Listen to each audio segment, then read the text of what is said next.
people now think, we can teach you a process and we run the numbers. I mean, one of the things I absolutely test is this management by numbers. And if you make 1,000 call dials a day and you get through to 20 people and you have a conversation with 10 of them and you get one lead, and that means everyone should make 1,000 dials a day. That sounds logical, but it's false logic because, first of all, you're calling the wrong people probably, but secondly, that potentially could work if you're the only person in the world doing it. But when 50,000 other people are doing it also to the same people, the recipient of those calls get hundreds of calls a day from 12-year-old SDRs that wouldn't know business if it bit them on the bum.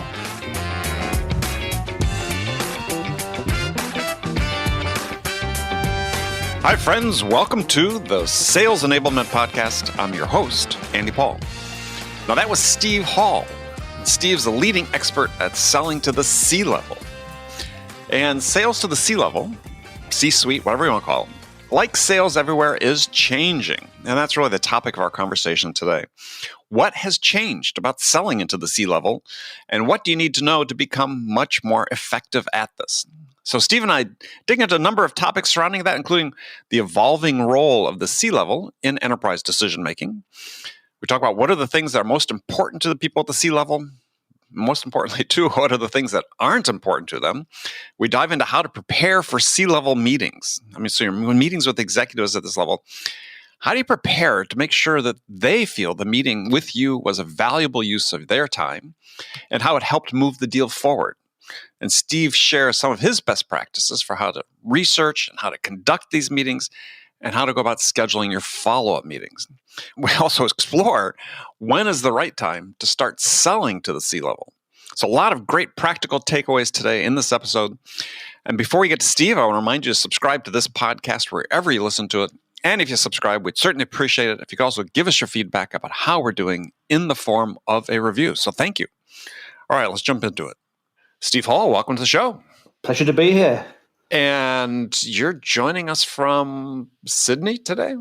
Sydney, Australia, that's right. Middle of summer. It's pretty warm. It is warm today. So how warm is warm? It's warm. It's not stinking hot. So in centigrade, it's going to be about 27. So that's not horrible. Warm. No, but it's also quite humid today. Got it. But it's like rain humid? No. It's just sometimes we get a bit of humidity. I'm whinging. I'm a POM, so I'm entitled to whinge. And it's going to be a beautiful day today. We've got thunderstorms later, I believe. An Englishman for somebody who's not accustomed to the term POM. Yeah, I remember being in Sydney once years ago on business with one of the most incredible lightning storms I'd ever experienced. I was just sitting in my hotel room. It happened, I guess it was later in the day, and it was big. It was spectacular. Yeah, we get a fair bit of great lightning storms. We're lucky. We don't get hurricanes or earthquakes, or we had one, but we don't tend to get very extreme weather, but the thunderstorms can be quite fun. And the fires. Oh, yeah, we get a lot of those, unfortunately, a lot of them from the lightning strikes. Yeah, that's what I was going to say. So... Well, good. Well, we're going to talk about selling to the C-suite or selling at the C-level. So a lot of work you do is revolved around that. So the C-level means a lot of different things. I mean, so in your work, do you focus on selling the C-level more at the enterprise or for small and mid-sized companies or all? Well, I'm going to give you my catch-all answer for any sales questions, which is it depends. It depends on... It depends on the client. It depends upon what you sell. It depends upon who you sell it to. It can be anything from the CEO of a major public corporation down to the owner of a $10 million business. And in a public corporation, C-level might not be the people at the top, because for instance, if I was selling to Amazon here in Australia, I'd probably be looking at the country manager rather than Jeff Bezos. Yeah, it'd probably be a better approach to take. We'll get back to what the difference is between selling to the small versus the enterprise. But in this age of sort of more distributed authority and supposedly more stakeholders involved in decisions, what's different about selling to the C-level? Well, I mean, for one thing, they're much easier to find. If you're trying to sell to an organization and you want to sell to the IT manager or a particular department, they're much less out there in terms of public statements. They're much more challenging to find. Whereas it's pretty easy to work out who the CEO, the CFO, the COO are. Mm-hmm. That's one thing. And the other thing is they tend to look at value from a strategic perspective. So you're looking at selling strategically at that level, whereas people lower down tend to be more transactional and operational. So again, sometimes you need to sell transactionally. So it depends what you sell and who you sell it to. Right. Yeah, and I think this is sort of a critical question as to what level you should sell at, because there has been for years. I mean, I think you and I are somewhat contemporaries in terms of when we came into the sales game and so on. Is there was always this huge emphasis of selling into the C-suite. You had to sell into the C-suite all the time. Is that really the case? No, as I said, it depends what you sell. If you're selling something that's that's $100,000, there'll be different people have different levels of authority. The level to which you should sell is the person who has the ability to say yes or no at approval level. How do you determine that? Because this is, I think, a challenge for a lot of people. Because I agree, and I've written about this in my books, is I've tried to provide a sort of easy way for people to sort of decide or determine, let's say, who they should be selling to. What's your rule? How do you help people determine where they should sell? Well, I mean, you've got to look at where you sell. You've got to look at the people who benefit most from what you sell. You've got to look at the type of company and the specific companies. When I say type of company, I mean you can talk about a bank, but there's a local regional bank that might be doing a few $100 million, and there's a massive bank that could be doing billions. So it's the specific business, and you've got to look at who, to use a technical expression, has their balls on the line if things go wrong. Mm-hmm. So all of those come into it. So there's one of the problems we have in sales. I was actually reading your interview with Mike Weinberg, and I thought it was excellent. And one of the things that we have a problem with in sales is people make these broad brush statements as if this rule applies to everybody in the world, and it doesn't. No, it never does, as a matter of fact. Yeah. But isn't this such a trend in sales these days? Though, look, we're going to create a persona about our series of personas. Then these represent who we're supposed to sell to, and we're always supposed to sell the same way to these people. And it's bullshit. I mean, look, having a persona is better than not having a persona. Sure. But the fact is, a persona is not a person. And I liken these track the buyer's journey and you send different things at different stages of the buyer's journey. That's like using an electronic sheepdog to try and herd electronic people down a particular path. I love the analogy. That's great. And it doesn't work because people are people, and even right. within we talk about the buyer's journey as if there was such a thing. I mean, as if there was a defined buyer's journey, and you go and you work for Facebook, and you say, well, in Facebook, our buyer's journey is this. There's no such thing as the buyer's journey. There's the how do we solve this problem journey. And that involves a lot of different people in an organization, and they all have different viewpoints. They all have different things that they focus on, and things that are important to them, and they all move at a different pace. So if there's a journey, it's more like a riot than a journey. Well, yeah. I mean, if you remember the diagram Gartner put in their buyer enablement study about the buyer journey, it was which they denominated by jobs that need to be achieved, not specific process per se, but it was helter skelter all over in terms of where the flow chart flowed. Yeah, and different people progress at different rates and miss out steps. No one sits down with a Gartner chart and says, okay, this is the journey we're going to follow. No, well, you can't. What's not a straight line anyway. Yeah. They start off saying, okay, we've got a problem, and it's or an opportunity, and we've got a problem that's a big enough priority for us to have to do something about it, because we've got thousands of problems, but which ones do we actually care about that we want to do something about? And then they say, okay, what I call generic approach are we going to take? And I always use the example of a very typical problem. We're not making enough profit. That's a pretty high-level, C-level problem, isn't it? Okay, how many different potential ways are there to solve that problem? I mean, there's thousands. So they say, okay, what's the cause of this problem? And it might be that our products are useless, or we charge too much, or we don't charge enough, or we haven't got enough customers, or our expenses are too high. There's a heap of different things that could cause that problem. Yes, and a combination of those things. Yes, exactly. And it's not until they say, okay, well, this is the key thing that we can do to solve that problem, and that key thing that could be, okay, we need to sell more. Simple as that. How do you solve that problem? Well, again, you sack salespeople, or you hire salespeople, or you do a heap of other stuff. And then eventually they come down and say, okay, well, the specific solution, the specific part of the specific problem is we need to buy an AI solution, right? And at that stage, they bring in the minions, as I call them, and they say, okay, we're going to look at AI solutions. Go out and do your research. Right. And they go out and do the research, and they come back and they say, we've talked to these people and we've looked at what's out there, and this is what it's going to cost us. And when they've gone through that entire heap of stuff, you eventually get a qualified lead. But a qualified lead is the end result of a process, not the beginning of a process. Mm-hmm. Go ahead. I agree 100%. Go ahead. I'm just smiling here to myself because I like what you're saying. Yeah, so if you're out there looking for qualified leads, I did some work a while back for one of the largest software companies in the world, and they said to me, "Look, we want to get into senior executives."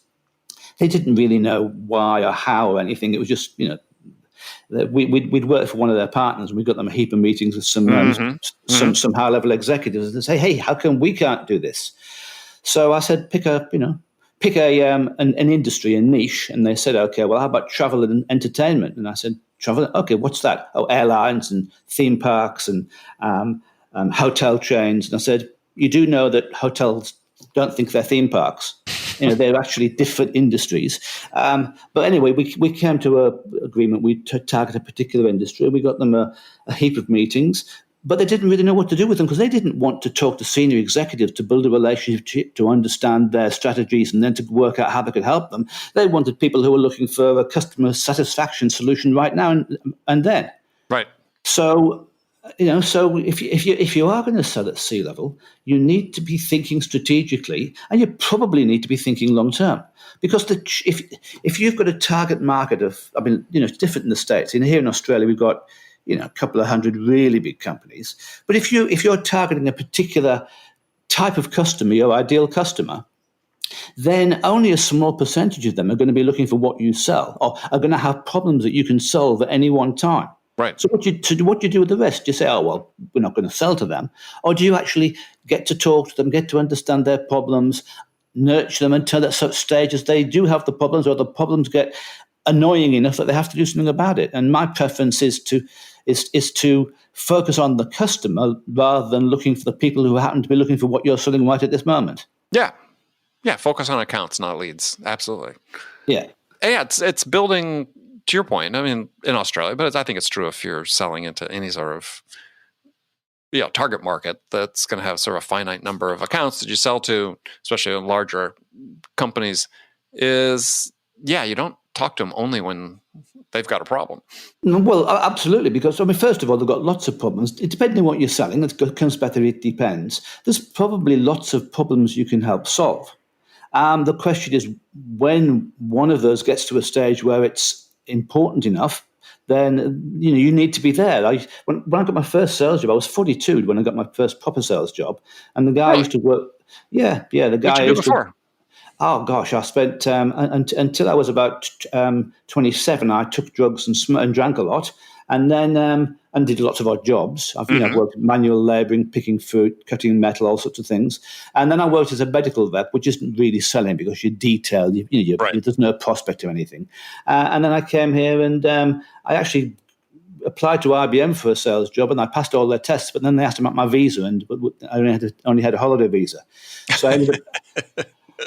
So I ended up going to Burroughs as it was then, and they didn't ask, and they put me in as a salesperson, but I didn't have a clue what I was doing. And after 6 months, they said, "Steve, you're a really bad salesperson, but you're quite smart. We'll move you into support." And so I became a support person, then a project manager, then a program manager, then a professional services manager, and then I moved into marketing. So I've been through all that, and it wasn't until I was 42 that I moved into sales. Interesting. Yeah, I started work at Burroughs too. That was my first job, my first sales job. Well, there you go. Yeah, I knew there's something I liked about you. So anyway, how do we go into that? I've lost track. Well, who knows? But let me ask a question: Is given sort of the way decision making? Well, we were talking about the buyer's journey, but we'll segue into this, and we'll get back into it. Are you finding that the role of the C-level person, is it more often a decider or an approver? It's usually a decider. Usually an approver, but they also initiate the process.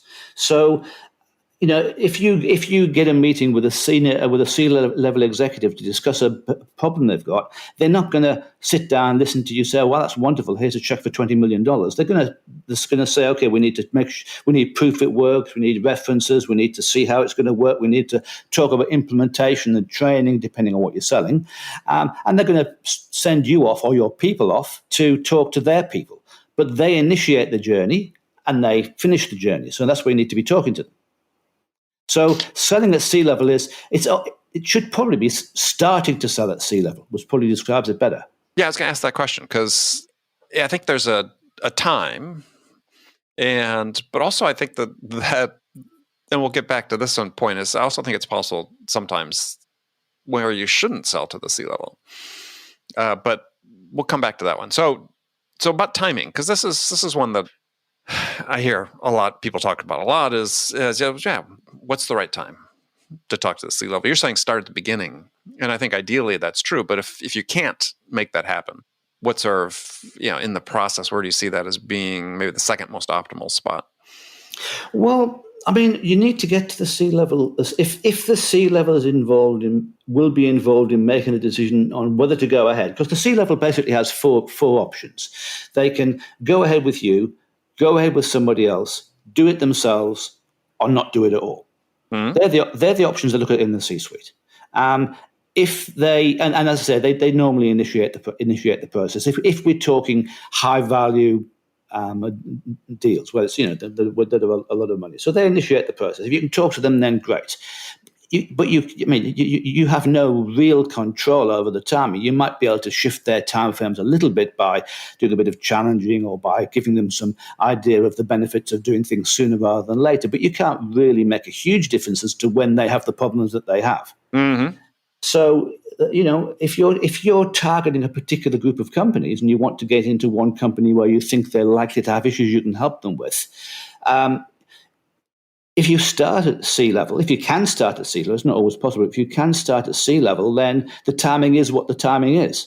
And if they're halfway through the process, then they're halfway through the process. And if they're not ready to start yet, then the question comes, okay, what do I do now? Do I get an introduction to the people lower down who are dealing with this problem? Do I nurture someone until such time as they've got a problem?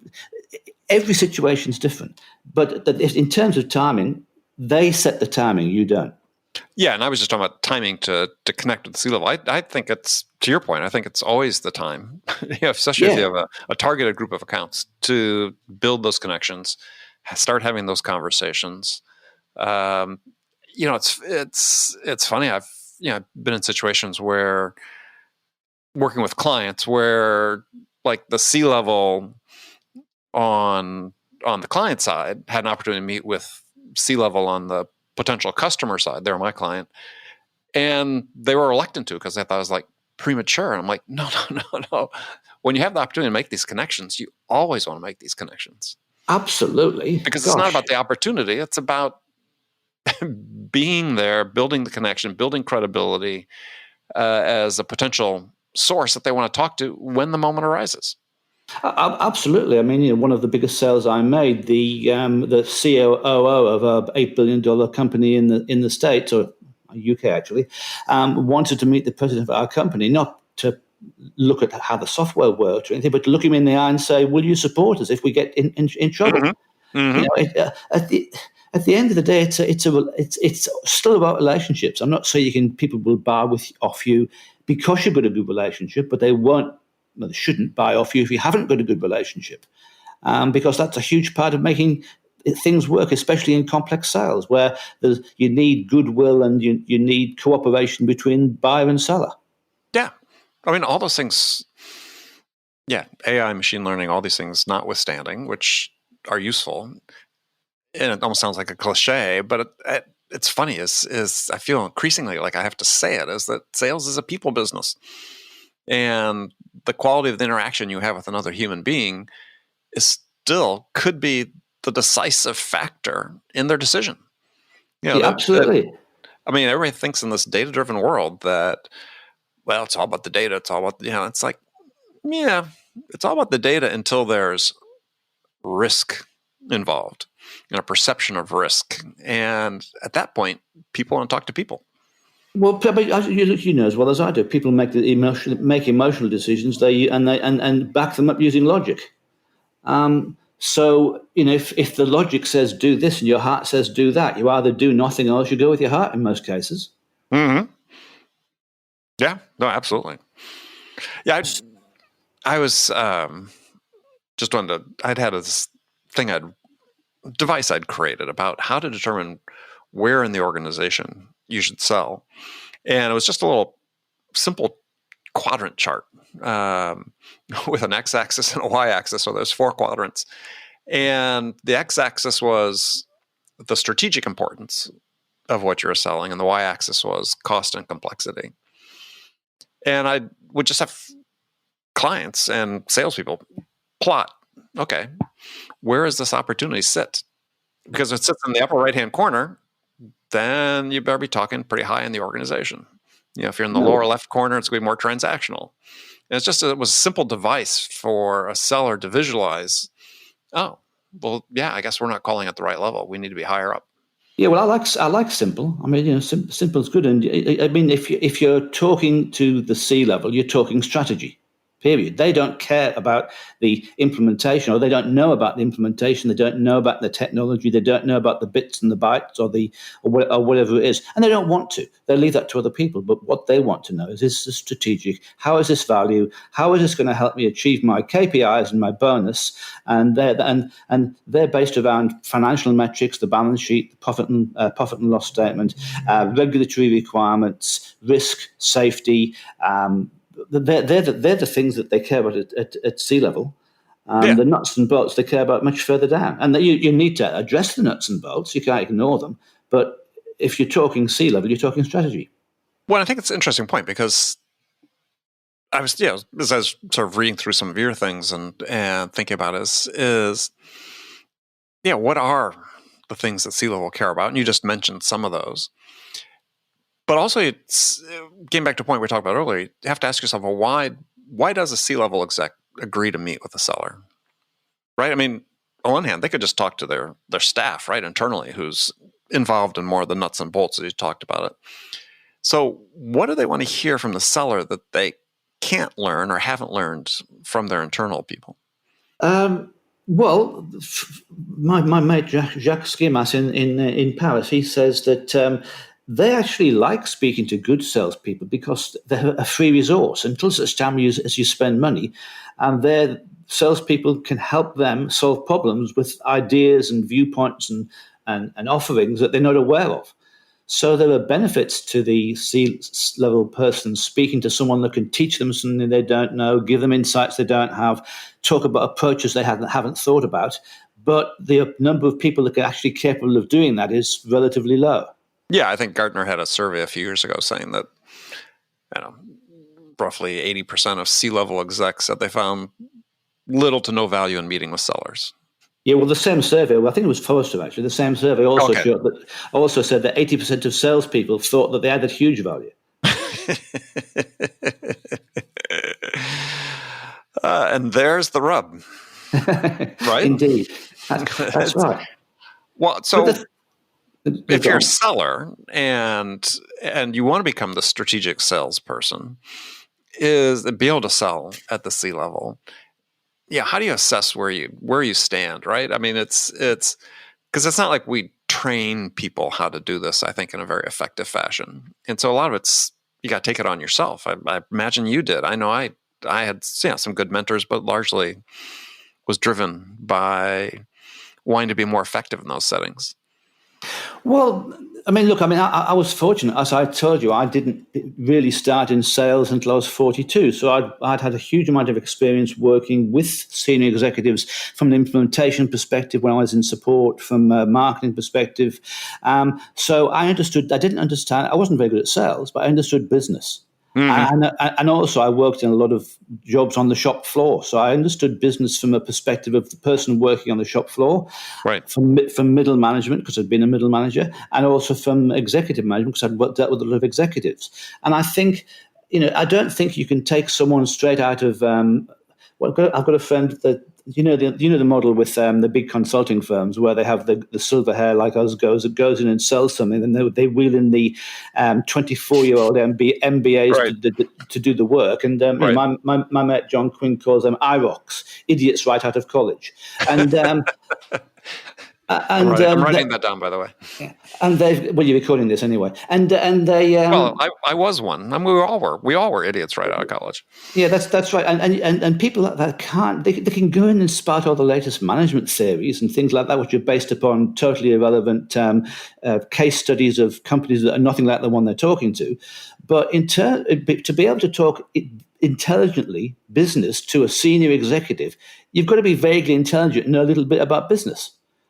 And you also need to be able to have the capability of putting yourself in the shoes of the person you're speaking to. That's one of the most important and least understood skills of a salesperson. Look at things from your customer's perspective. Mm-hmm. So you can't just take someone straight out of college and say, okay, we're going to turn you into a C-level salesperson in a few weeks. You can certainly do training that gives them an idea of the key issues. I wrote something on LinkedIn the other day. I said, we focus far too much on product knowledge and far too little on problem knowledge. And you need to understand the problems that your product solves rather than the product itself. I mean, you need to understand both, but the problem's more important. Oh, yeah, I agree 100%. I mean, I think that this is a huge gap that we have in how we develop sellers, because I see very few instances, if any, especially over the last 5-10 years, of companies that are consciously trying to develop the business knowledge or the business acumen of their sellers. And there's certainly, we're going to do some sales training, we'll make some courses available, but there's this gap that exists. And so I was thinking back, and I've asked a number of people on the show about it, and it sounds like your experience is maybe similar to mine, is that's that knowledge you have to acquire yourself by being curious and asking questions to make sure you understand what people are telling you. That's how I learned. I started my career, as I said, selling to bureaus, selling computer systems to small, mid-sized companies. I was almost always dealing with the CEOs or owners of the business. And I was just curious about how business operated.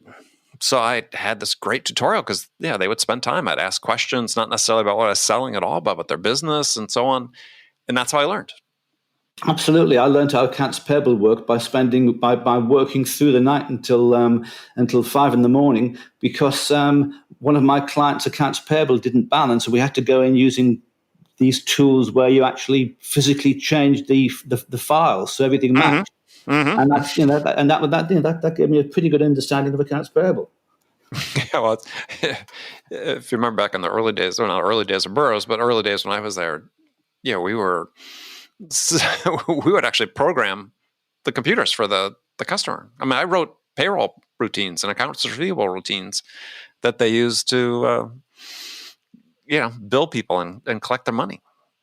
Yeah, and so you could only do that if you understood what was happening. Well, there were no packages in those days, of course. That was before the package software. Right? Not that we're that old, but yes. not as many. So you need to. So to me, I've got heaps of books on sales. I've got some great books on sales. But to me, what's more important is understanding business and understanding people. So a lot of the books I've got are on psychology, on people, mm-hmm. on things like that. Mm-hmm. But I think people now think, we can teach you a process and we run the numbers. I mean, one of the things I absolutely detest is this management by numbers. And if you make 1,000 calls dials and you a day, and you get through to 20 people, and you have a conversation with 10 of them, and you get one lead, and that means everyone should make 1,000 dials a day. 1,000 calls, right? Yeah, and that sounds logical, but it's false logic, because first of all, you're calling the wrong people probably, but secondly, that potentially could work if you're the only person in the world doing it. But when 50,000 other people are doing it also to the same people, the recipient of those calls get hundreds of calls a day from 12-year-old SDRs that wouldn't know business if it bit them on the bum. Well, when you hear things written about or hear people talk about just how busy and how much digital clutter there is out there with buyers, the fact is, yeah, we've created it, right? Through the tools that we have that enable people to make 1,000 calls and to send 100 emails a day or 50 emails a day or whatever the volume is. It's somewhat ironic that, yeah, they've got a lot of crap in their inbox because, hey, we've sent it. Absolutely, and the thing is that how do you get people to read your email? Cute headlines, or send a cadence, you LinkedIn message, then an email, then a phone call, blah blah, and that just exacerbates the problem. But on the other hand, if you know what you're doing, it's an opportunity, because if you do what everybody else doesn't, you stand out. Mm-hmm. I don't do it very often, but if you write them a letter, how many people send letters these days? Handwritten, yes. My preference if I want to get onto a CEO, I call the executive assistant and say, "Hey, I want to speak to Fred. What do I do?" And they'll say, "Well, can you send me an email?" And I'll say, "Sure," and I'll send them an email, and I know they're going to read it because they just asked me to send it. Right. That's the easiest way to get someone to read an email. Well, let's talk about that for a second. So what is the key to getting meetings with senior executives besides sending a letter? Well, the key is having something that they care about, right? If there's no good reason why they should want to speak to you, why are you bothering in the first place, right? But let's assume that they potentially have a problem that you think you can help them with. You've looked at their 10K, or you've looked at what they said in the press, and you know that one of their strategic objectives or one of their risk factors is this, and you think you can help, right? Mm-hmm. So you need two things. You need a message which will make them want to talk to you, and you need a way to get it to them. And the message depends on the circumstances, but it could be, we want to help you. We want to help you reduce the risk in your automotive department, for instance, or also reduce the downtime on your machines, or whatever it might be for that particular customer. That's the message. And then the way of getting it to them, I hate to say this, but depends. But certainly it's not going to work with a cold email. I still like the phone. I'm sorry. Most senior executives, one of the I said earlier, C-level executives are easier because most of them have executive assistants. Right. So if you call the EA and you simply say, "Hi, this is Steve. I saw in your annual report says blah blah, and we think we can help you. Can we organise a call?" And you don't ask for you don't ask them to go to your Calendly schedule and schedule it themselves, because they've got better things to do. You say, you basically say, I just want 10 minutes. You don't ask for an hour, because an hour of a CEO's time is worth $50,000. You ask them for 10 minutes. And if you can't persuade them in 10 minutes that you're worth a further hour down the track. I always use the analogy of boating. Do you sail at all? No, neither do I. But I did learn to sail on the Charles when I was in Boston on my way here. But okay. If you want to get a rope between two boats, one of those really big thick hawsers, I think they call them, you can't pick that up and chuck it. So what you do, you tie a bit of string to it, and a bit of rope to it, and you tie a bit of string to the rope, and you tie a stone to the bit of string, and you chuck the stone over, and they pull in the string, then they pull in the rope, then they pull in the hawser.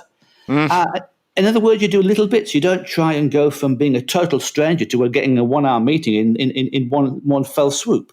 You do a little bit at a time. You get them interested enough to read, see, listen to your message. You get them curious enough to want to talk to you for 5-10 minutes. And then in that 5-10 minutes, you tell them enough, listen, ask the right questions, so that you then get a longer meeting. I think it's a great metaphor for it is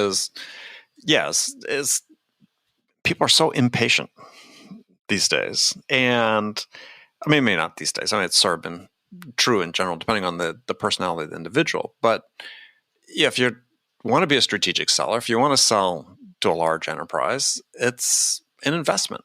And you're investing in the connection you're going to make with someone. You're investing in being able to develop credibility and trust so that, yeah, this person whose time is valued at $50,000 an hour will give you more of it.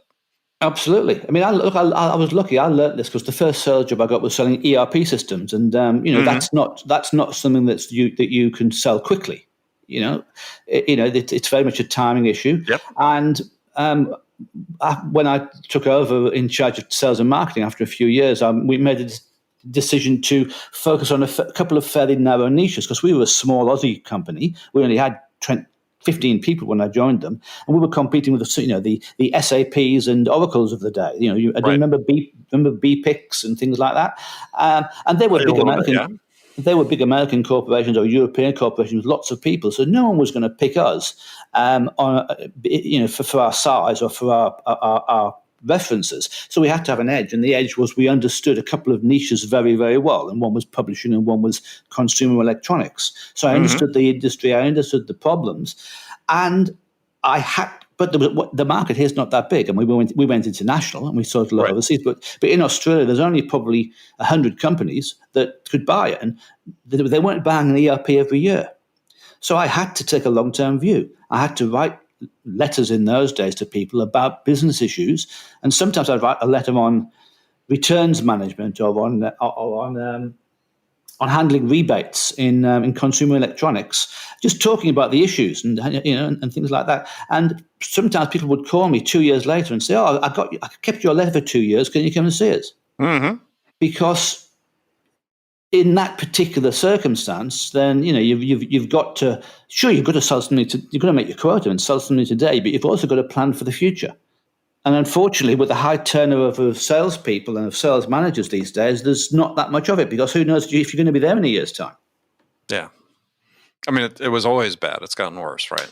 I mean, especially from a customer's perspective, right? I mean, I can tell stories from 30 years ago that customers were complaining about how frequently salespeople turned over. But I think the thing that's more pronounced these days is that there's no continuity at the senior level, and that turns over so quickly. Absolutely. And let's face it, it's destructive to the vendors too, because when a salesperson leaves, they take with them their relationships, their contacts. They haven't really put stuff into the CRM the way they should have done. And there's a heap that walks out of the door with them every time. And so, it's incredibly short-sighted to get rid of someone after a year when they haven't made their quota. If they've started to build those relationships and build and build that knowledge. But we're not measuring those things. We're measuring activity. Are they making enough calls? Are they doing enough proposals? Yeah. Well, no, that is generally true. That mindset's changed quite a bit. I wanted to ask you a question, because one I hear frequently from sellers or read people writing about on LinkedIn as well is, so let's say you're a strategic salesperson, you've got this initial 10-minute meeting with a C-level exec somewhere on an account that seems like they're pretty strategic. When's the right time to bring in your senior level person?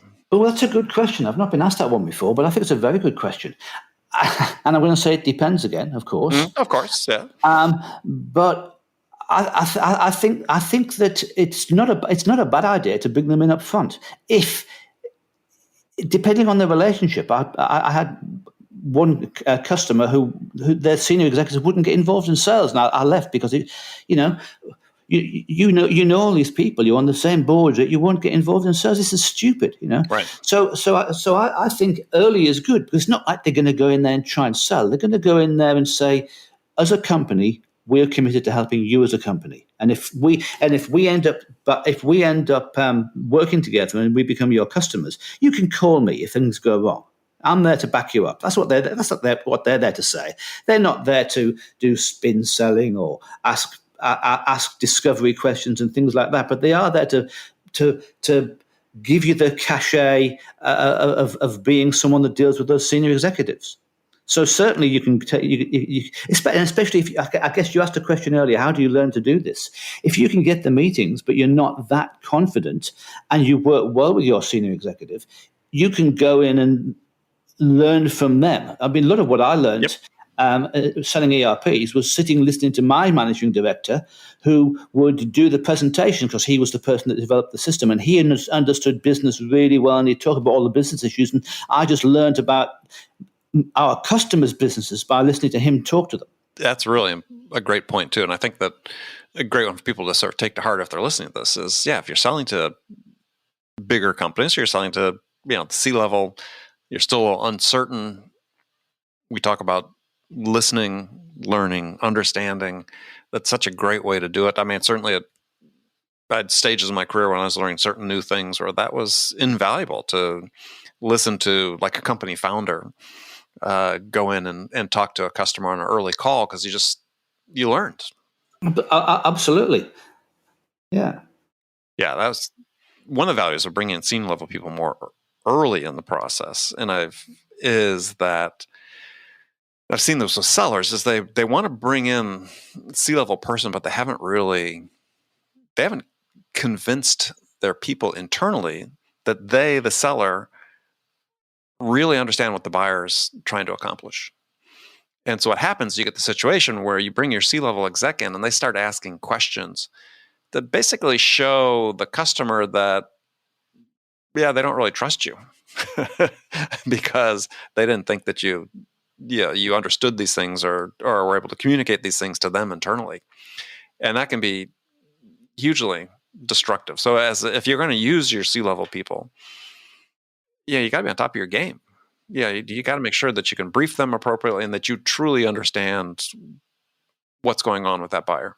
Absolutely. I mean, we've also got to control them, and I'll come back to that in a second. But the problem is that part of it is the selection of customers. We don't understand our ideal customer profile that well, and I'd much rather focus on 100 well-selected customers where I know they're the right size, the right type of company, they're likely to have the problems.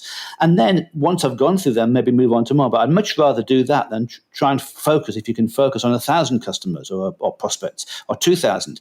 I think you're much better off really tightening the criteria by which you choose your targets and then going for them and understanding them. Again, it depends upon what you sell, but to a large extent. And the other thing you've got to be careful of with taking your own senior executives in, is they don't go rogue. If you do understand the customer, you have done your research, you've looked at their annual reports, you understand where they are and everything, and you've got a particular objective. You've got to be sure that that your senior executive doesn't go off and go in a totally different direction. You've got to brief them well, which means you've got to understand what you're doing, what the potential customer's doing. Yeah. And it's okay as a seller, is if you can't trust your senior people to not go rogue, then you either need to have some really heart-to-hearts with them, as I've done from time to time. So have I. Or you just don't use them anymore. Because I've been in situations where I just couldn't trust the usual person that would come with me on calls, and I was like, I'm gonna have to make do and learn how to do it myself. Yeah, I had a situation where we got a new president, an Asia Pacific president in a company I worked for. We'd been taken over by a much bigger company, and this new guy came, and then he went to one of my customers without telling me and told them all this garbage. I said to him, "You don't go into my bloody customers and scare them. Keep away from them." We didn't get on that well after that. Yeah, I had one of those once too, but he left before I did. So, so let's, and we just have a few minutes left. But one of the questions or areas I wanted to get into is about, okay, your seller, you're going to meet relatively early in your process with a C-level person, a potential prospect. They're not qualified yet, but they may have some interest. Maybe the timing's right. About preparing for that meeting and conducting that meeting, because it can be sort of a make it or break it if you really don't create a good first impression, if you seem superficial or one of the 80% that C-level people don't find any value in, then that's a problem. So your best advice for how they prepare for that? Okay, preparation is most important. Marcus Carkey reckons that you should prepare a minimum of 4 times as much for the meeting as the meeting length itself, but I think probably more. You need to understand what they care about, why they care about. You need to look at the focus. You need to have a structure in advance. You need to have an agenda that you can agree with them, so that you can go and you can say, okay, this is what I'd like to achieve, and this is what I believe we should talk about. Point 1, point 2. Does that work for you, or anything else? You need to be sure you talk about the thing that got you the meeting, because if you got a meeting based upon the fact that you're going to talk about X and Y, you have to talk about X and Y and not P and Q. You have to have thought about the questions that they may ask you. You have to have thought about the questions that you're going to ask them, and they need to be intelligent questions, not what keeps you awake at night. You need to. That should be banned from the face of the earth, that question. Absolutely. I've written entire articles on preparation, but basically preparation is critical. You need to prepare the structure. You need to understand what they're trying to achieve from the meeting, what you're trying to achieve, what the next step is, what tasks you'll give them, because at the end of a successful meeting, you should have something to do, and so should they. So we haven't got time to discuss it now. We could do an entire podcast on preparing for a meeting like that. But it's criminal to get a meeting with a senior executive and flush it down the toilet. Yeah. Well, maybe we'll have you come back and do that, because I know in a few minutes you have to go for a walk with your wife. I do indeed. In fact, she's coming through the door now, waving at me. So. Well, we'll let you go. I mean, Steve, it's been fantastic. We'll definitely have you back. We'll talk about that, preparing for those meetings, because I think it is critical. Because there are various, I'd like to talk about in the context of the various meetings you have, right? There's that initial 10-minute meeting.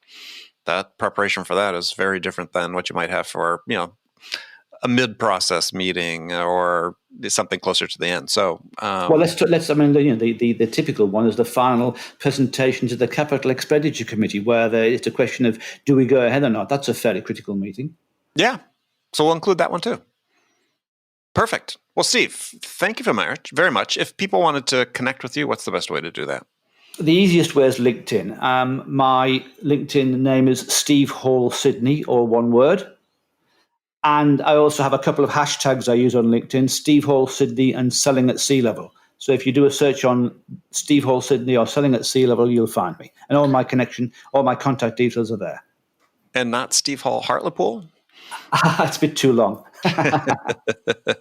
All right. Well, Steve, it's been a pleasure, and we'll look forward to doing it again soon.